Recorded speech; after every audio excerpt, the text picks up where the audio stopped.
احمد اس علاقے میں تو کبھی خانہ بدوش آ کر نہیں ٹھہرے۔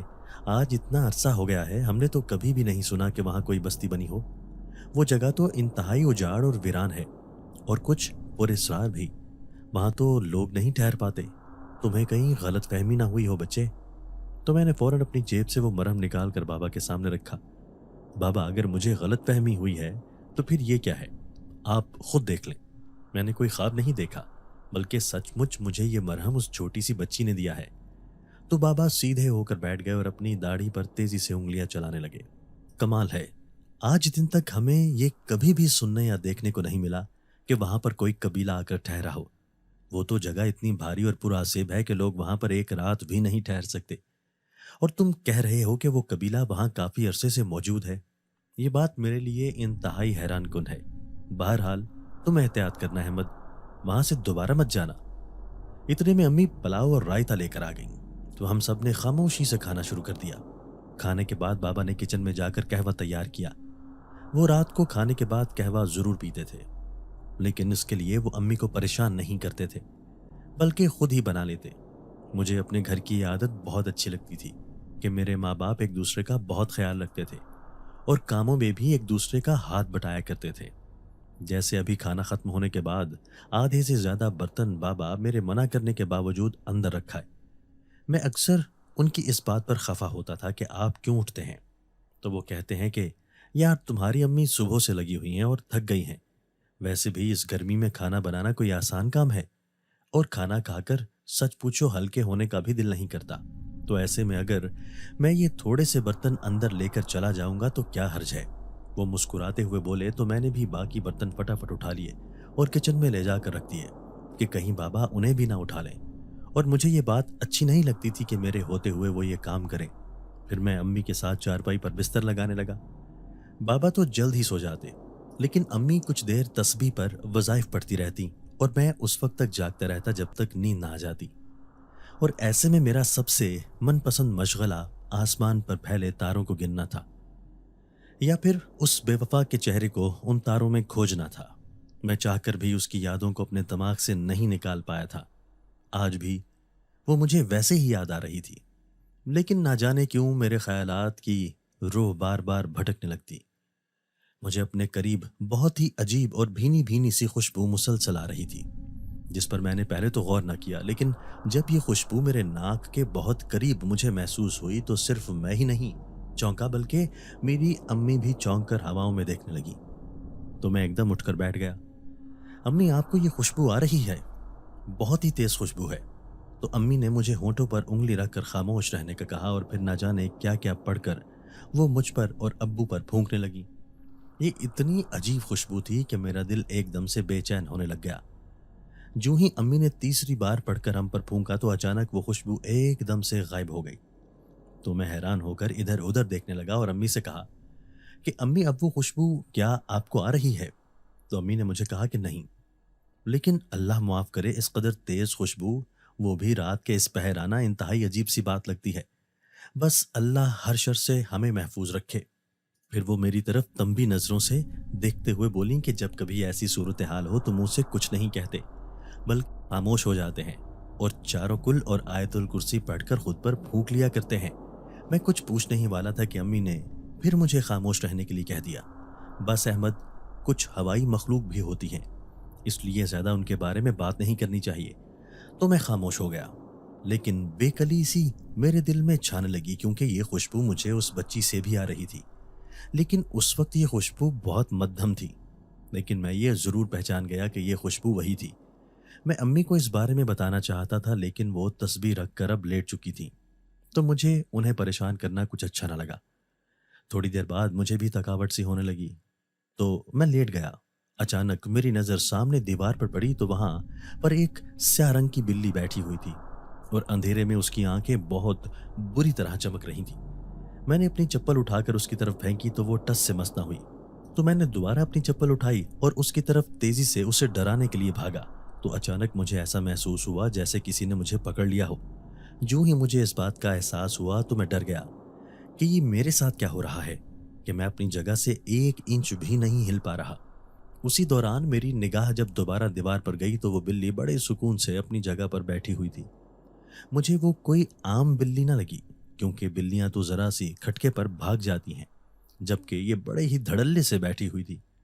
میں پیچھے مڑ کر امی کو آواز دینا چاہتا تھا، لیکن مجھے لگتا تھا کہ جیسے میری آواز میرے گلے کے اندر ہی بند ہو گئی ہو۔ اچانک مجھے امی کی بات یاد آئی اور میں نے دل ہی دل میں چاروں کل پڑھنے شروع کیے، اور جیسے ہی میں نے آیت الکرسی شروع کی تو وہ بلی ایک دم سے بھاگ گئی، اور مجھے ایسے لگا جیسے میں بھی ایک اندیکھے حصار سے آزاد ہو گیا۔ میرا پورا بدن پسینہ پسینہ ہو رہا تھا اور حلق میں پیاس سے کانٹے چبھنے لگے، تو میں نے فوراً 2 گلاس پانی کے بھر کے پیے اور پھر چارپائی پر آ کر لیٹ گیا اور دوبارہ سے چاروں کل اور آیت الکرسی پڑھ کر خود پر پھونکنے لگا، لیکن مجھے قرار نہیں آ رہا تھا۔ ایسا لگتا تھا جیسے کوئی میری چارپائی پر بار بار اٹھ کر بیٹھتا ہے۔ میں باقاعدہ خوف سے کانپنے لگا۔ یہ کیا ہو رہا ہے؟ پہلے تو میں نے اپنے اس خیال کو اپنے ذہن سے جھٹکا، لیکن جب یہ عمل مسلسل ہونے لگا تو میرا شک یقین میں بدل گیا کہ یہ میرا وہم نہیں ہے، کچھ نہ کچھ انہونی میرے ساتھ ہو رہی ہے۔ بار بار میرا خیال بھٹک کر اس بچی کی طرف بھی جانے لگا، کیونکہ یہ ویرانہ ہمارے قصبے میں آصف کی وجہ سے سب سے زیادہ مشہور تھا۔ میں نے دل ہی دل میں یہ تہیہ کر لیا کہ میں کل اس راستے پر نہیں جاؤں گا، کہیں میں غلطی سے کسی مشکل میں نہ پڑ جاؤں، کیونکہ میرے والدین مجھے دیکھ دیکھ کر جیتے تھے۔ اس لیے میں نے اپنے دل میں ٹھان لی کہ میں بہت زیادہ احتیاط کروں گا، اور پھر میں سونے کی کوشش کرنے لگا، لیکن نیند آتی ہی کہاں ہے۔ میرا ذہنی سکون اور نیند تو زارا کب سے اپنے ساتھ لے کر چلی گئی۔ زارا کا خیال آتے ہی میری آنکھوں سے 2 آنسو نکلے اور تکیے میں جذب ہو گئے۔ میں اور زارا بچپن میں ایک ہی حویلی میں پل بڑھ کر جوان ہوئے تھے۔ زارا میری خالہ کی بیٹی تھی اور بہت ہی حسین تھی، مجھ سے صرف 2 سال چھوٹی تھی۔ تھوڑی نکچڑی تھی، لیکن اپنی ضدی اور غصیلی طبیعت کی وجہ سے اس کی کسی سے بھی نہیں بنتی تھی سوائے میرے، کیونکہ میں اس کی ہر بات مان لیا کرتا تھا۔ اسی لیے وہ میرے ساتھ ہی کھیلنا پسند کرتی تھی اور گڑیا سے لے کر کپڑوں تک جو چیز بھی خریدتی سب سے پہلے مجھے لا کر دکھاتی۔ باقی بچوں کی نسبت میں نے کبھی بھی اس کے ہاتھ سے نہ تو کھلونا چھینا اور نہ ہی اس سے کبھی جیتنے کی کوشش کی۔ میں جان بوجھ کر اس سے کھیل کھیل میں ہار جایا کرتا تھا، کیونکہ میں بچپن سے ہی اس کی عادات کو سمجھنے لگا تھا کہ اسے ہارنے میں بہت غصہ آتا ہے اور جیت اس کے لیے بہت ساری خوشی لے کر آتی ہے۔ لیکن دیگر کزنز کے ساتھ کھیلتے ہوئے نہ صرف وہ ہار جاتی، بلکہ وہ اس کے کھلونوں کو بھی چھین کر یا تو لے جاتے یا توڑ دیتے، جس کی وجہ سے وہ ان کے ساتھ کھیلنا پسند نہیں کرتی تھی۔ ہمارے خاندان میں لڑکیوں کو زیادہ پڑھانے کا رواج نہیں تھا۔ اس نے جب 5ویں کلاس پڑھ لی تو اس کے امی ابو نے اس کو گھر بٹھا لیا اور وہ بہت روئی اور میرے پاس آئی کہ میں اس سلسلے میں امی ابو سے سفارش کروں۔ وہ چاہتی تھی کہ پڑھ لکھ کر کسی اسکول میں استانی لگ جائے۔ اسے ٹیچنگ بہت پسند تھی۔ گھر میں بھی وہ جب اکثر کھیلتی تھی تو اسکول ہی کھیلتی تھی، اور اس کے لیے وہ مجھے اپنا اسٹوڈنٹ بناتی اور خود ٹیچر بن کر مجھے پڑھاتی رہتی۔ گو کہ میرے لیے یہ کھیل بہت ہی بوریت والا ہوتا تھا، کیونکہ مجھے پڑھنے سے کوئی خاص رغبت ویسے ہی نہ تھی۔ اوپر سے کھیل بھی پڑھائی لکھائی والا ہوتا تو میں تنگ پڑ جاتا، لیکن صرف اس کی خوشی کی خاطر میں چپ کر کے اس کا اسٹوڈنٹ بنا رہتا، اور وہ مجھے پڑھاتی رہتی اور کئی بار مجھے سٹک بھی مارتی جب تک میں اسے سبق یاد کر کے نہ سناتا۔ سرخ و سفید گول مٹول چہرے پر وہ غصہ سجاتے ہوئے ڈانٹتی تو مجھے ہنسی آ جاتی، اور یہ ہنسی مجھے اپنے آپ پر زیادہ آتی کہ میں عمر اور قد کاٹ میں بھی اس سے کافی بڑا تھا اور اس کے مقابلے میں طاقتور بھی تھا۔ لیکن جب وہ اپنے ننھے ننھے ہاتھوں سے مجھے مارتی اور روب دکھاتی تو مجھے کبھی یہ بات سمجھ نہیں آتی تھی کہ میں آخر اس کے اتنے سارے غصے کو برداشت کیسے کر جاتا ہوں۔ حالانکہ گھر میں اگر میری طبیعت کے برخلاف کوئی بات ہوتی تو میں پورا گھر سر پر اٹھا لیا کرتا، کیونکہ میں تو تھا بھی اکلوتا، اور میرے ماں باپ تو مجھے ہتھیلی کا چھالا بنائے پھرتے تھے۔ وہ میری کوئی بات نہ ٹالتے، لیکن نہ جانے کیوں میں اس دھان پان سی لڑکی کے سامنے بے بس سا ہو جاتا، چاہ کر بھی اپنا غصہ نہ دکھا پاتا۔ اور پھر جب وہ میرے سامنے روئی کہ میرے امی ابو مجھے آگے نہیں پڑھانا چاہتے تو میرا دل کٹ سا گیا، اور میں نے اپنے خاندانی ریت و رواج کے سامنے پہلی بار منہ کھولا تو خالہ اور خالو حیرانگی سے میری طرف دیکھنے لگے کہ میں تعلیم کی سفارش ایک لڑکی کے لیے کیسے کر سکتا ہوں۔ خالو مجھ پر بہت بگڑے۔ کیا تم جانتے نہیں ہو ہمارے خاندان میں لڑکیاں بس 5 تک ہی پڑھتی ہیں، اس سے زیادہ نہیں۔ پھر تم اپنے خاندانی ریت و رواج کو بھول کر ہمارے سامنے ہماری ہی بیٹی کی سفارش کیسے کر سکتے ہو؟ کیا تمہاری بہن ہوتی تو تم اسے بھی آگے پڑھنے کے لیے اپنے خاندانی رواج سے ٹکرانے کی ہمت کر سکتے تھے؟ تو میں فوراً پرعزم طریقے سے بولا کہ ہاں، اگر میری بہن ہوتی تو میں اسے خود اسکول اور پھر کالج لے کر جاتا۔ آخر کیا برائی ہے؟ اگر ہمارے خاندان کی لڑکیاں پڑھ لکھ جائیں اور اپنے پیروں پر کھڑی ہو جائیں تو یہ اگر اچھی تعلیم یافتہ ہوں گی تو کل برے سے برے وقت میں بھی اپنے دم بوتے پر کھڑے ہونے کی صلاحیت رکھیں گی۔ ویسے بھی ہمارا دین مرد اور عورت دونوں کو تعلیم حاصل کرنے کی تلقین کرتا ہے۔ میری بات سن کر خالہ اور خالو سوچ میں پڑ گئے، اور پھر میرے اسرار کے بعد خالہ اور خالو نے زارا کا داخلہ چھٹی جماعت میں کروا دیا، اور یہ ہمارے خاندان کی وہ پہلی لڑکی تھی جس نے 5ویں کے بعد اسکول کی شکل دیکھی۔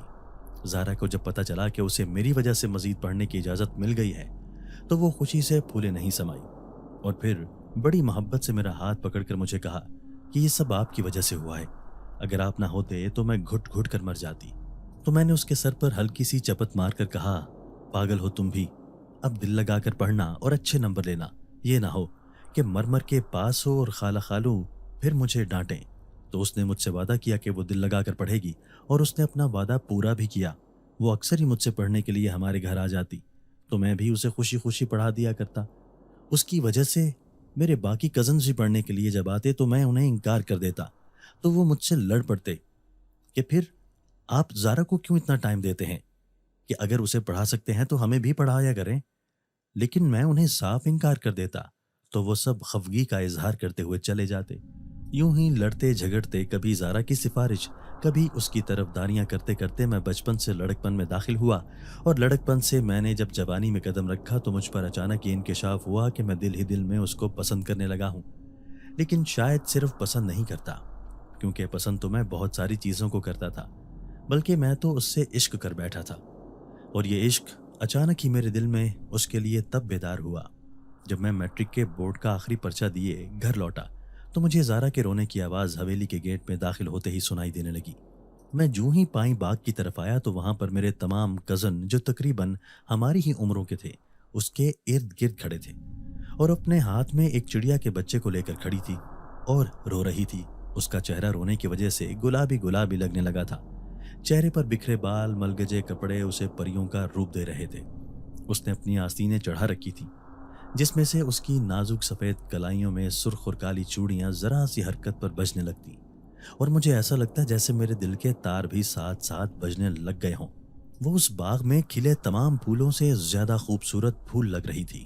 میں اس کی خوبصورتی کو دیکھ کر کھو سا گیا۔ روتے چہرے کے ساتھ اس کی خوبصورتی دوآشتہ ہو گئی تھی، اور اس پر سے نظر ہٹانا میرے لیے بہت مشکل مرحلہ بن گیا تھا۔ اچانک اس کی نظر مجھ پر پڑی تو وہ ان سب کو چھوڑ کر میری طرف بھاگتی ہوئی آئی، تو خوشگوار حیرت اور خوشی نے مجھے گھیر لیا کہ وہ ان تمام کزنز کی نسبت مجھ پر سب سے زیادہ بھروسہ کرتی ہے۔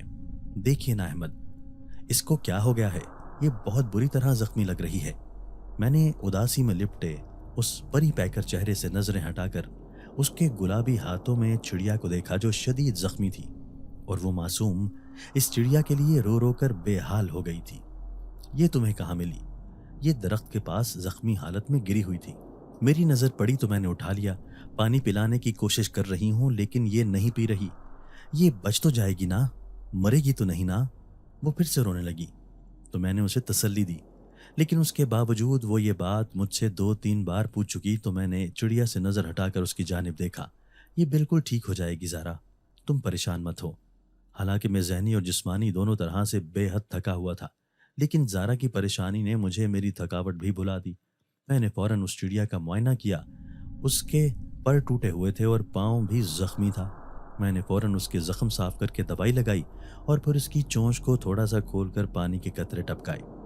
اب یہ ٹھیک ہو جائے گی، بس تم پریشان مت ہو۔ اس کو پنجرے میں رکھو۔ نہیں، میں اسے اپنے ہاتھ میں ہی رکھوں گی جب تک یہ ٹھیک نہیں ہو جاتی۔ تو میں مسکرا دیا، تم تھک جاؤ گی، اسے بھی آرام کی ضرورت ہے، اسے کسی آرام دہ جگہ پر بٹھا دو۔ تو اس نے میری بات مانتے ہوئے ایسا ہی کیا تو مجھے اس پر ٹوٹ کر پیار آیا۔ مجھے خود پر ایک عجیب سامان بھی محسوس ہو رہا تھا، یہ سوچ سوچ کر کہ وہ نہ صرف مجھ پر بھروسہ کرتی ہے بلکہ میری بات بھی مانتی ہے۔ یہ خیال آتے ہی مجھے ایسا لگا کہ جیسے میں ہواؤں میں اڑ رہا ہوں۔ پہلی محبت کا نشہ بھی عجیب ہوتا ہے، جو سب سے پہلے آپ کا سکھ چین چھین لیتا ہے، اور پھر یہی وہ موقع تھا کہ جب مجھے لگا کہ زارا مجھے صرف پسند نہیں ہے بلکہ میں تو اس سے عشق کر بیٹھا ہوں۔ خیالوں ہی خیالوں میں میں اسے اپنی دلہن بنتا ہوا دیکھتا تو دل سے دعا کرتا کہ میری یہ سوچ حقیقت میں بدل جائے۔ میں اب اسے دعاؤں میں مانگنے لگا۔ میٹرک کے امتحان دینے کے بعد ہی میرے ذہن میں نوکری خیال سمایا، کیونکہ میں جانتا تھا کہ جتنی جلد میری نوکری ہوگی، میرے پاس 4 پیسے آئیں گے تو تب ہی میں زارا کا ہاتھ مانگ سکوں گا۔ ویسے بھی مجھے یہ اندازہ تھا کہ میٹرک کے بعد خالہ اور خالو زارا کی شادی ہر صورت میں کریں گے، کیونکہ ہمارے خاندان میں لڑکیوں کی کم عمری میں ہی شادی کرنے کا رواج تھا، اور میں نے یہ دل میں تہیہ کر رکھا تھا کہ جب میری زارا کے ساتھ شادی ہو گئی تو میں اسے ضرور پڑھاؤں گا جتنا وہ پڑھنا چاہے، بلکہ اگر وہ نوکری بھی کرنا چاہے گی تو اس کی اس خواہش کے احترام میں بھی میں اس کی کبھی رکاوٹ نہیں بنوں گا۔ انہی دنوں فوج میں سپاہی بھرتی ہونے کی ویکینسی آئی ہوئی تھی، تو میں نے بھی اپنی درخواست جمع کروا دی۔ 2 ہفتے کے اندر اندر مجھے کال کر کے بلا لیا گیا۔ میرا ٹیسٹ اور انٹرویو ہوا تو میرا سلیکشن ہو گیا۔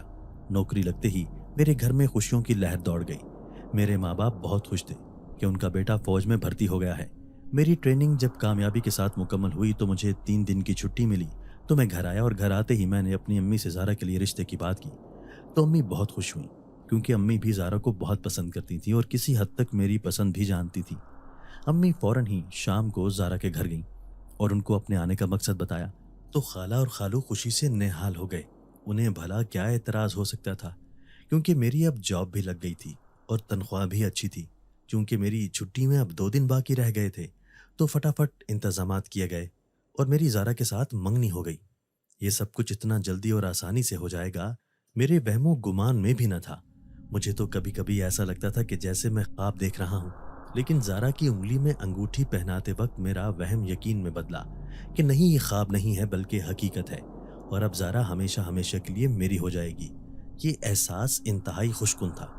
زارا کے چہرے پر پھیلی مسکراہٹ و خوشی مجھے سونے نہیں دے رہی تھی۔ خیر، انہی خوشکن خیالات میں میری چھٹی ختم ہو گئی اور میں واپس آ گیا۔ یہاں آنے کے ہر دوسرے دن میں زارا کو کال کرتا اور ہم گھنٹوں بات کرتے، لیکن ایسا لگتا تھا جیسے باتیں ختم ہونے کا نام ہی نہیں لیتی۔ میں نے امی کو کہہ دیا تھا کہ جب اگلی بار میں گھر آؤں تو زارا کو دلہن بنا کر آپ لے آئیے گا، تو امی میری اس جلد بازی پر ہنس دیتی اور مجھے کہتی کہ تم فکر نہیں کرو، تم سے زیادہ ہمیں جلدی ہے۔ میں انہیں باقاعدگی سے اپنی تنخواہ بھیجتا رہا تاکہ شادی کے انتظامات کرنے میں انہیں کوئی دقت نہ ہو۔ میری شادی کی تاریخ رکھی جا چکی تھی اور میں نے اپنی 1 ماہ کے لیے چھٹیوں کی درخواست بھی دے دی تھی، جو کہ منظور ہو گئی۔ میں بہت خوش تھا۔ اچانک میری زندگی میں وہ بدترین لمحہ آیا کہ جس نے مجھ سے میرے سارے خواب چھین لیے۔ ایک دن دوران ٹریننگ میرے پاؤں کی ہڈی ٹوٹ گئی۔ میں 1 ماہ تک ہاسپٹل میں رہا۔ اس کے بعد مجھے نوکری سے فارغ کر دیا گیا کیونکہ میں انفٹ ہو چکا تھا۔ میں ہسپتال سے فارغ ہونے کے بعد جب گھر پہنچا تو میرے والدین کے مرجھائے چہروں پر خوشی کی لہر دوڑ گئی، لیکن میں نے خالہ اور خالو کے چہرے پر ایک عجیب سا تناؤ دیکھا جس کی مجھے سمجھ نہیں آ رہی تھی۔ مجھے آئے ہوئے کافی دن ہو گئے تھے۔ خالہ خالو صرف 1 دفعہ مجھے دیکھنے کے لیے آئے، لیکن زارا ایک بار بھی مجھے دیکھنے کے لیے نہیں آئی، اور یہ بات مجھے بہت کھا رہی تھی۔ میں نے کئی بار امی سے پوچھا تو وہ ٹال گئیں۔ شادی کی تاریخ تو طے تھی، لیکن ہمارے گھر میں شادی کے حوالے سے مجھے کوئی تیاری ہوتی ہوئی نظر نہیں آ رہی تھی، تو مجھے بڑا تعجب بھی ہونے لگا۔ لیکن امی ابو میری طبیعت کی ناسازی کی وجہ سے کھل کر مجھ سے بات نہیں کر رہے تھے۔ تو ایک دن میں نے تنگ آ کر پوچھا کہ سب خیریت تو ہے؟ تو امی اور بابا کو گہری چپ لگ گئی۔ میرا دل ڈوبنے لگا اور ایسا لگنے لگا جیسے کچھ ہونے والا ہے۔ امی جیسی بھی خبر ہے مجھے سنا دیں۔ تو امی نے مجھے بتایا کہ تمہاری خالہ نے یہ رشتہ توڑ دیا ہے کیونکہ تم بے روزگار بھی ہو گئے ہو اور لنگڑا کے بھی چلتے ہو، تو اب انہیں یہ رشتہ منظور نہیں۔ میرے اوپر جیسے قیامت ٹوٹ پڑی۔ کیا زارا نے ان کی یہ بات قبول کر لی؟ وہ تو مجھ سے محبت کرتی تھی۔ تو امی نے افسردگی سے سر ہلایا اور کہا، اگر اسے اپنے والدین کی بات منظور نہ ہوتی تو ظاہر ہے وہ کچھ نہ کچھ تو کہتی۔ اس کی بات وہ بھلا کب ٹالتے ہیں؟ میں کمرہ بند کر کے دن رات اپنی قسمت پر روتا رہتا۔ مجھے کئی بار خودکشی کا خیال بھی آیا۔ دیکھنے میں انسان بہت مضبوط ہوتا ہے، لیکن جن کے ساتھ دل کا رشتہ جڑ جاتا ہے وہاں پر خود کو سنبھالنا مشکل ہو جاتا ہے۔ اسی دوران مجھ پر ایک اور قیامت ٹوٹی جب مجھے پتہ چلا کہ زارا کا رشتہ طے ہو گیا ہے اور وہ بہت ہی مالدار آدمی ہے۔ گویا زارا نے محبت پر دولت کو ترجیح دی۔ میں یہ خبر سن کر دیر تک ہنستا رہا اور پھر جب میری ہنسی رکی تو مجھے لگا کہ میرا دل پھٹ جائے گا۔